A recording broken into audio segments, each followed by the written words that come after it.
seguimos con la obra de Cristo, persona de Cristo, la obra de Cristo. Y aquí entramos en la cuestión de qué hizo para restaurar esta relación que ya vimos que fue rota por medio del pecado. Algo tuvo que pasar para que Dios perdonara el pecado de su pueblo. ¿Y por qué tuvo que pasar algo? La ley tiene demandas positivas, es decir, mandatos y prohibiciones. La ley dice, amarás a tu prójimo como a ti mismo y no robarás. Entonces nos dice qué hacer y dice qué no hacer. Y luego tiene penales, tiene castigos si hacemos lo que no debemos hacer o si no hacemos lo que debemos hacer. Entonces, así funciona la ley. Los seres humanos hemos transgredido las demandas y hemos incurrido en castigo. Esto está claro, ya vimos esto hace 8 días. Y la pregunta es si Dios simplemente puede perdonar por decreto. Puede simplemente decir, los perdono. Nos gustaría afirmar que Dios puede hacer toda su santa voluntad, no tiene limitantes fuera de Él. Él es omnipotente, Él puede hacer toda su voluntad. Pero tenemos que reconocer que hay cosas que Dios no puede hacer. Dios no puede mentir, por ejemplo. Dios no puede negarse a sí mismo, por ejemplo. Entonces la pregunta es si Dios puede perdonar simplemente por mandato, simplemente por declaración. Él creó el universo así, ¿de acuerdo? Él habló y dijo que haya luz y había luz, y así creó. Puede perdonar simplemente diciendo, o tiene que pasar algo. La cosa es que, para contestar la pregunta, tenemos que pensar en qué es la ley. Y encontramos en la ley, en el Antiguo Testamento, podemos distinguir diferentes tipos de leyes. Hay leyes que tienen que ver con la nación de Israel. Pues hay muchas leyes acerca de propiedades, acerca de balanzas y medidas y préstamos, y que tiene que ver con la nación de Israel. Otras leyes tienen que ver con todos los ritos y ceremonias en el templo que tiene que ver con los sacerdotes. Y estas leyes pueden desaparecer. Por ejemplo, cuando la nación de Israel desapareció después de Cristo, en el año 70, cuando los romanos llegaron y destruyeron el templo y Jerusalén, desapareció la nación de Israel. Entonces, ¿qué tal todas estas leyes que tenían que ver con su vida como nación? Pues ya no se aplican, porque ya no tenían existencia como el pueblo de Dios nacional. Ya el pueblo de Dios en el Nuevo Testamento tiene otra forma que es la iglesia, no solamente de los judíos, sino de todos los creyentes, de todas las naciones. Bien, entonces podemos decir que expiraron esas leyes. Otras leyes que tienen que ver con el sacerdocio de los levitas y el templo, también pueden expirar porque ya no hay templo, ya no hay sacerdocio de los levitas. ¿Y por qué no? Porque todo lo que apuntaban fue cumplido en Cristo. Entonces ya no tenemos que ofrecer bueyes. ¿Por qué? porque Cristo ya cumplió con lo que apuntaba y lo que significaba esas leyes ceremoniales. Entonces, leyes civiles ya, ya no aplican porque ya no hay una nación política de Israel como el pueblo de Dios. Y las leyes ceremoniales pues ya funcionaron y ya caducaron porque ya llegaron a su fin, que es Cristo. Bien, pero ¿qué de las leyes morales? Por ejemplo, los 10 mandamientos y otras leyes morales que no tienen que ver solamente con una nación, no tienen que ver con un sacerdocio y un templo, tiene que ver con el comportamiento humano. Se pueden vencer, se pueden caducar, se pueden cambiar. Y la respuesta es no. ¿Por qué? Porque expresan, reflejan quién es Dios. No son leyes arbitrarias, no son leyes temporales, son leyes que expresan cómo es Dios. Entonces, si hay una violación de una de esas leyes y hay una sanción o un castigo que va con una de esas leyes, ¿puede Dios simplemente decir, pues no voy a aplicar eso? Puede decir que voy a pasarme de alto de eso y voy a ignorarlo. No, porque sería una negación de lo que es su santidad, su justicia. Entonces, aquí tenemos la necesidad de Cristo y la necesidad de que algo pase. ¿Y qué tiene que pasar? La ley debe obedecerse y el castigo debe sufrirse. Entonces, la ley requiere obediencia perfecta y la ley requiere muerte, la pena capital, para satisfacer la justa demanda de la ley que refleja la justa demanda de Dios, la justicia de Dios. Entonces, cuando hablamos de Cristo y su obra, distinguimos, y creo que van a encontrar, las conferencias están adelantadas de las lecturas, pero en sus lecturas sobre Cristología y la obra de Cristo probablemente van a encontrar estas expresiones sobre la obediencia activa de Cristo y la obediencia pasiva de Cristo. ¿Qué quieren decir estas expresiones? La obediencia activa de Cristo es todo lo que hace para satisfacer lo que la ley requiere de los seres humanos. Todos los mandatos, todas las prohibiciones. La obediencia activa de Cristo es todo lo que sufre para satisfacer las sanciones penales de la ley. Y en la práctica es difícil distinguir, es una división un poco teórica, pero tiene mucho sentido. Si la ley dice obedece perfectamente, la obediencia activa de Cristo satisface ese requerimiento.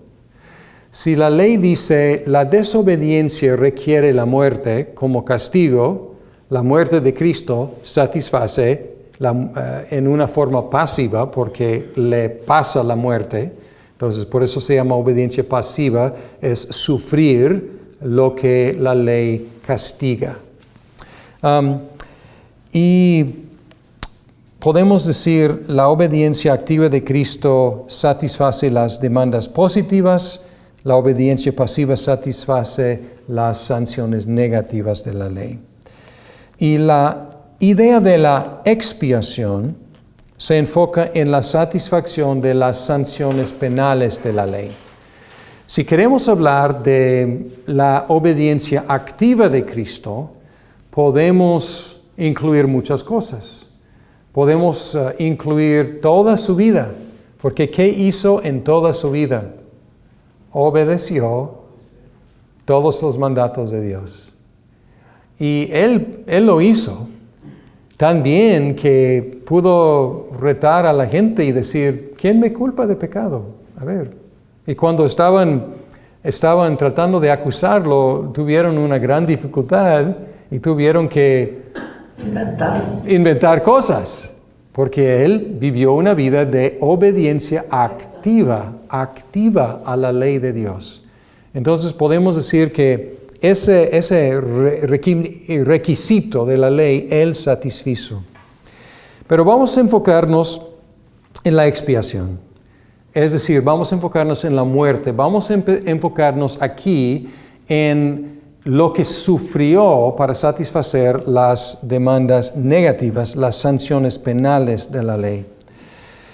¿Y qué es expiar? Vamos, desgraciadamente, en la teología, pero como cualquier tema, supongo, disciplina, tiene muchos términos, y ya hemos estado usando muchos términos. Pero tiene su sentido, ya que entendamos lo que quieren decir, nos ayudan a aclarar. Expiar es quitar pecado de una persona por medio de una satisfacción vicaria. ¿Qué es vicaria? Vicaria es en lugar de, es decir, sustitucionaria, si puedo medio inventar una palabra. Entonces, expiar es quitar el pecado de una persona por medio de una satisfacción de otro, es decir, una satisfacción de un sustituto. Es expiación. Y a través del Antiguo Testamento teníamos muchos ejemplos como retratos, sombras, ilustraciones de la necesidad de la expiación. ¿En qué? En todos los sacrificios en el templo. ¿Qué eran?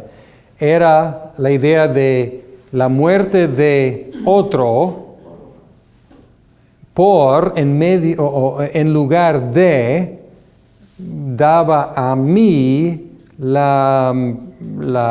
el perdón de mis pecados. Entonces, la idea era que pues, la sangre de los sacrificios expiaba mi pecado. Unas palabras que nos pueden ayudar un poco. Entonces, es una palabra expiar. Y hay otra palabra que es propiciar.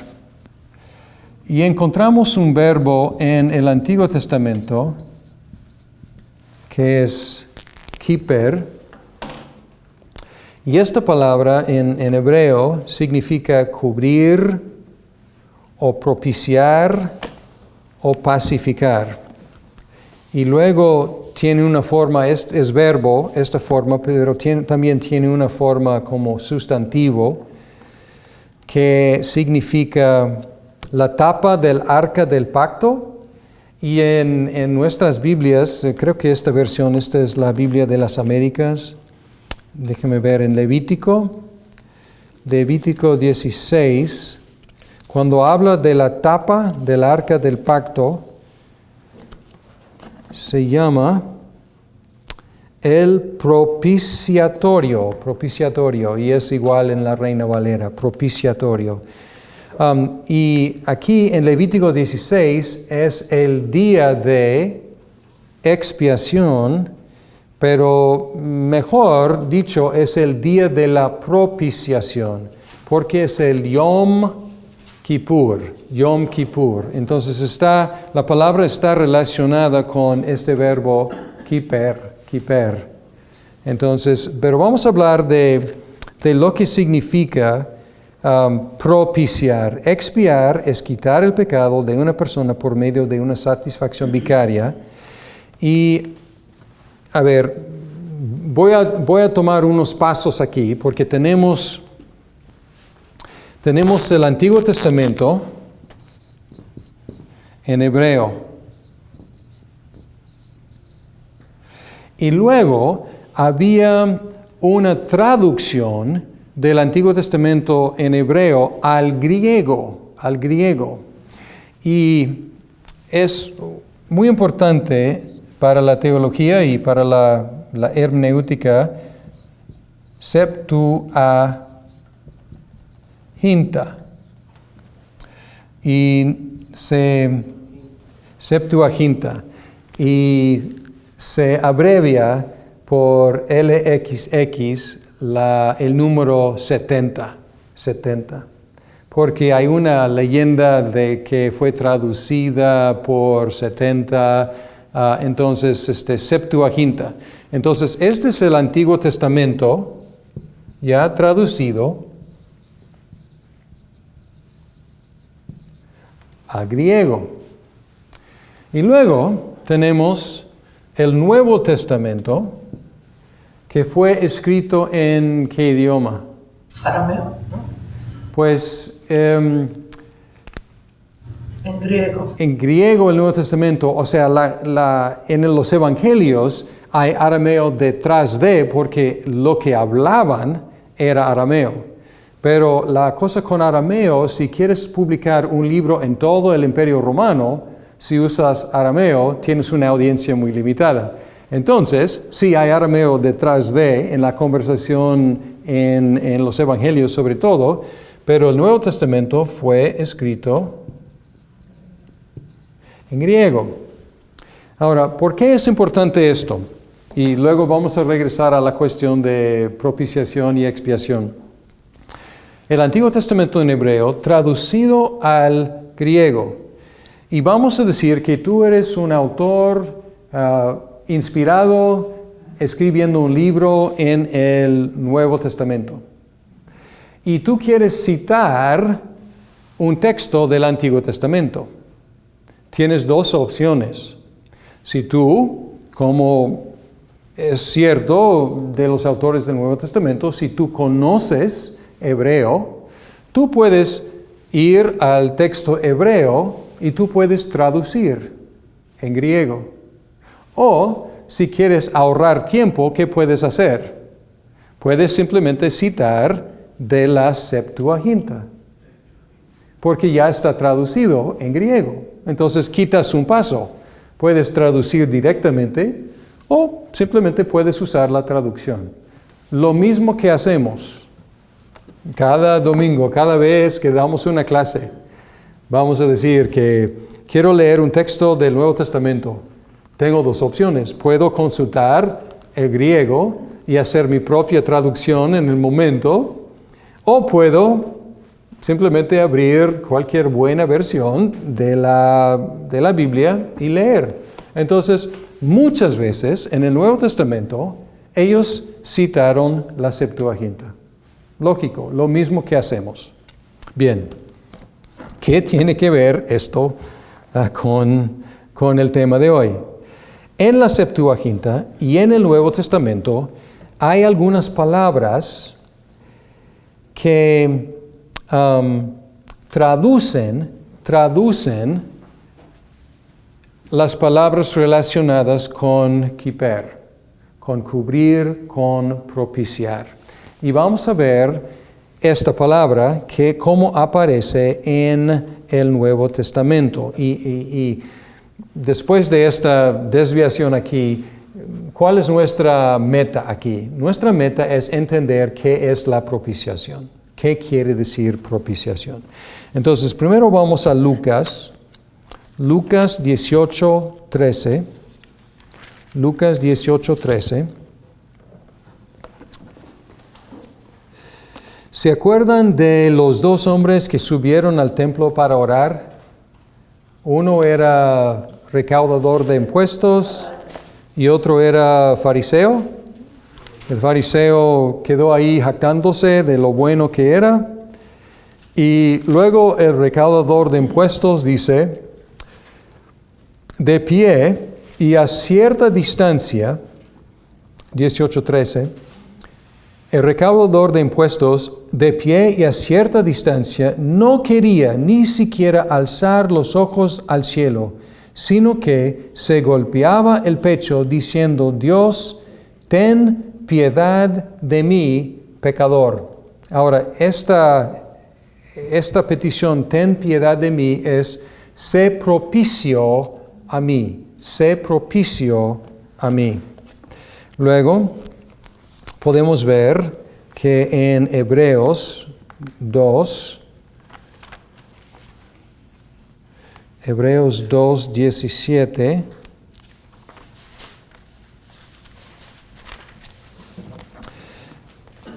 dice, por tanto, tenía que ser hecho semejante a sus hermanos en todo, a fin de que llegara a ser un misericordioso y fiel sumo sacerdote en las cosas que a Dios atañen, para hacer propiciación por los pecados del pueblo. Ahí está. Y luego si vamos a 1 de Juan 2 y 4:10, 2:2 dice, 2:1, vamos a 2:1. Hijitos míos, os escribo estas cosas para que no pequéis, y si alguno peca, abogado tenemos para con el Padre a Jesucristo el justo. Él mismo es la propiciación por nuestros pecados, y no solo por los nuestros, sino también por los del mundo entero. Y luego 4:10 de 1 de Juan, 4:10, dice, en esto consiste el amor, no en que nosotros hayamos amado a Dios, sino en que Él nos amó a nosotros y envió a su Hijo como propiciación por nuestros pecados. Y luego, son dos más, y luego vamos a tratar de resumir. Este es el trabajo de la teología sistemática, ¿no? Ver cuántas veces aparecen estas palabras y unificar los textos y tratar de luego resumir. Romanos 3:25, 3:25, sí. Dice, a quien Dios, hablando de Cristo, a quien Dios exhibió públicamente como propiciación por su sangre a través de la fe, como demostración de su justicia, porque en su tolerancia Dios pasó por alto los pecados cometidos anteriormente. Y luego uno más, y luego vamos a ver qué podemos decir. Hebreos 9:5.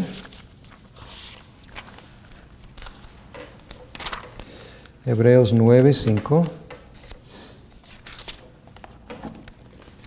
Dice, y sobre ella, ¿sobre qué? Vamos atrás, a 3, y detrás del segundo velo había un tabernáculo llamado el lugar santísimo, el cual tenía el altar de oro del incienso y el arca del pacto cubierta toda de oro, en la cual había una urna de oro que contenía el maná y la vara de Aarón que retoñó y las tablas del pacto.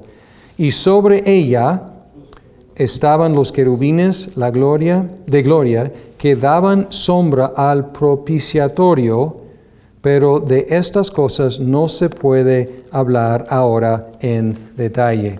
Entonces, ¿qué tenemos? Tenemos en el Antiguo Testamento esta palabra kiper y otras palabras que tienen que ver con lo que pasó allí en el gran día de la expiación o día de la propiciación. Y luego en la Septuaginta, estas palabras en hebreo se traducen por otro grupo de palabras en griego, que las tengo aquí, pero no sé si tenga mucho sentido escribirlas, pero estas palabras luego aparecen en el Nuevo Testamento, estas palabras en griego. Entonces tenemos dos pasos desde el propiciatorio y el día de expiación, y luego tenemos esta palabra ya traducida a griego y estas palabras apareciendo para describir el ministerio de Cristo. Entonces, ¿qué podemos descubrir o qué podemos resumir? Con referencia a Dios, propiciar tiene que ver con placar o tiene que ver con pacificar. Y es distinto a expiar. Expiar es quitar la culpa del pecado, pagando la culpa por un vicario, un sustituto. Pero expiar es un concepto legal, pero propiciar es un concepto personal, porque no solamente hay una ofensa contra la ley de Dios, sino también una ofensa contra Dios como personal. Entonces, propiciar es una palabra más personal. Propiciar es no solo cubrir los pecados, sino quitar toda la ira, el malestar personal en contra del pecador. Entonces, el efecto para el pecador es ya cubrir los pecados, expiar los pecados, es decir, ganar perdón por los pecados, pero también propiciación es ganar el favor de Dios. Y la propiciación es dirigida a Dios para quitar su justa ira contra el pecador.